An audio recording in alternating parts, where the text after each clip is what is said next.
ben, nous l'avons rassemblés en toute unité, fraternité, pour lutter contre l'injustice. Et puis, pour tout le monde est sensible à problème qui est ici. C'est forme de domination et oppression qu'a fait là. Est-ce que vous pensez que ça te nécessaire que ça fait? Il est nécessaire, pour dire nécessaire, parce que, comme on dit, c'est l'esprit de justice contre l'injustice.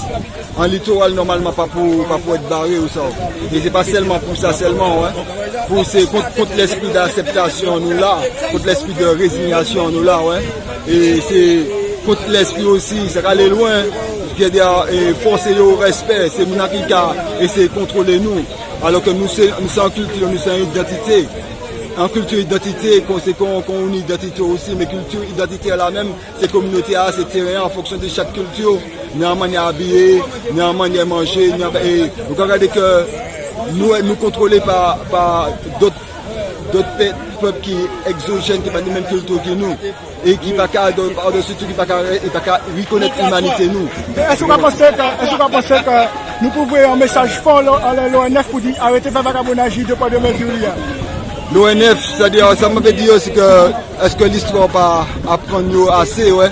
Parce que ça, l'histoire est apprendre ça, et Adolf Hitler était fait en Afrique, en Namibie, et ça s'est reproduit en Europe, tu vois, et que l'histoire apprend nous qu'à chaque fois on fait un bagage pour récolter son cassimène, et que nous-mêmes, personnellement, pour nous-mêmes, as Rastafari, ça n'a pas qu'à toucher nous.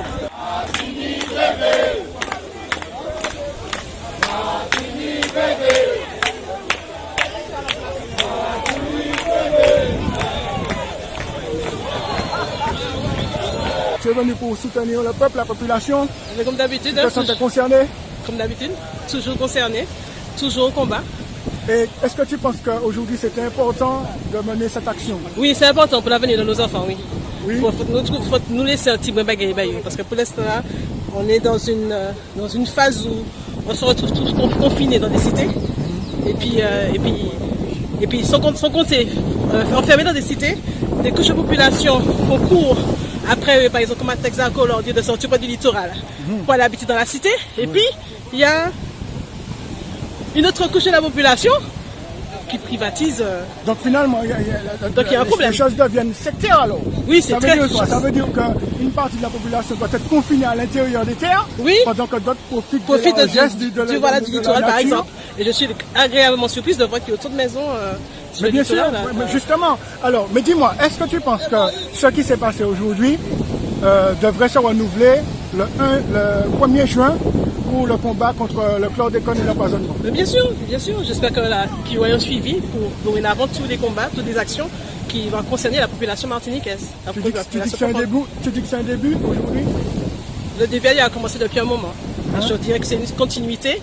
Il commence à avoir des prises de conscience et j'espère que cette continuité va aller de l'avant et amener encore plus de monde de la population, en fait, plus du peuple, quoi, en fait. Guerrier Martinique, pas debout? Non, nous toujours debout, hein.